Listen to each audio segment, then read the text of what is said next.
राम राम भाई सारी बाणा ना करवा चौथ की कहानी सुन लो आज आप भी। तो बाजरा लिया है, तिल चीनी ली है, मोई है, सिंदूर है, भाई गोर्धन है, तो पानी है, जल और फल है। आया कालेस की डिबिया भाई ये चीज ले जा है मार तो अड़ा इस गांव में। और तो कहानी सुन लो आज आप भी बने रहो। ला भाई आज कहानी सुन लो माता बहनों सारी आज। एक साहूकार के 7 लड़के और एक लड़की थी। सेठानी के सहित उसकी बहुओं और बेटी ने करवा चौथ का व्रत रखा था।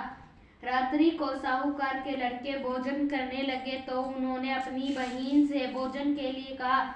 इस पर बहन ने उत्तर दिया, भाई अभी चांद नहीं निकला है, उसके निकलने पर अर्घ्य देकर करूंगी। बहन की बात सुनकर भैया ने क्या काम किया कि नगर से बाहर जाकर अग्नि जला दी। छलनी ले जाकर उसमें से प्रकाश दिखाते हुए उन्होंने बहन से कहा, बहन चांद निकल आया है, अर्घ्य देकर भोजन जीम लो। यह सुन उसने अपनी भाभियों से कहा कि आओ तुम भी चंद्रमा का अर्घ्य दे दो, परंतु वे इस कांड को जानती थी कि उन्होंने कहा, भाई जी अभी चांद नहीं निकला, तेरे भाई तेरे से धोखा करते हुए अग्नि का प्रकाश छलनी से दिखा रहे हैं। भाइयों की बात सुनकर भी उसने कुछ ध्यान न दिया। वह भाइयों द्वारा दिखाए प्रकाश को ही अर्घ्य देकर भोजन कर लिया। इस प्रकार व्रत भंग करने से गणेश जी उस पर प्रसन्न हो गए। उसके बाद उसका पति सख्त बीमार हो गया और जो कुछ घर में था उसकी बीमारी में लग गया। जब उसने अपने किए हुए दोषों का पता लगा तो उसने पश्चाताप किया। गणेश जी की प्रार्थना करते हुए विधि से सुन चतुर्थी का व्रत करना आरंभ कर दिया। श्रद्धा अनुसार सबका आदर करते हुए सबसे आशीर्वाद ग्रहण करने में मन लगा लिया।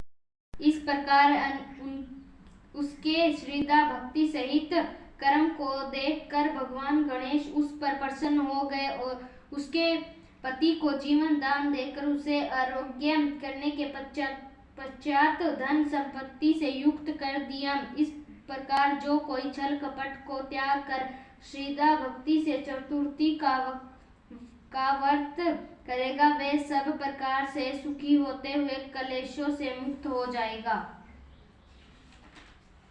ला भाई दूसरी कहानी और सुन लो बाणो।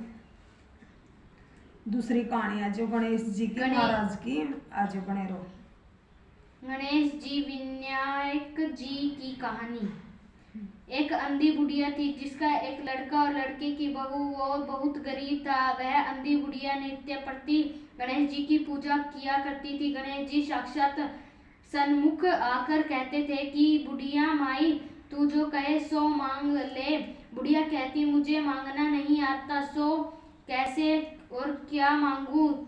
तब गणेश जी बोले कि बहू बेटे से पूछकर मांग ले। तब बुढ़िया ने अपने पुत्र और वधू से कहा तो बेटा बोला कि धन मांग ले और बहू ने कहा कि पोता मांग ले। तब बुढ़िया ने सोचा कि बेटा बहू तो अपने अपने मतलब की बातें कर रहे हैं।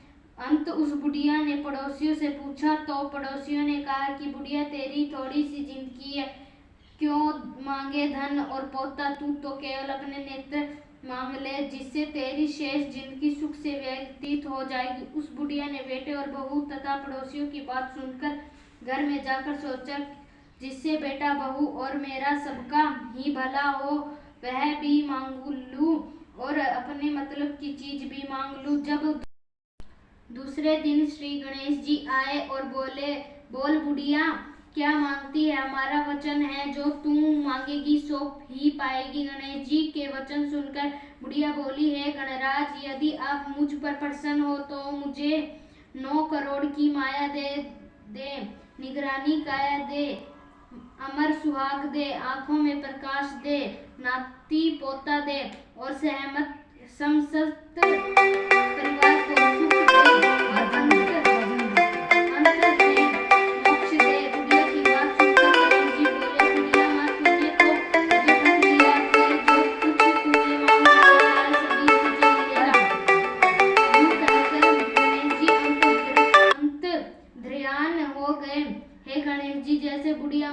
मांगे अनुसार आपने सब कुछ दिया है, वैसे ही सबको देना और हमको भी देने की कृपा करना।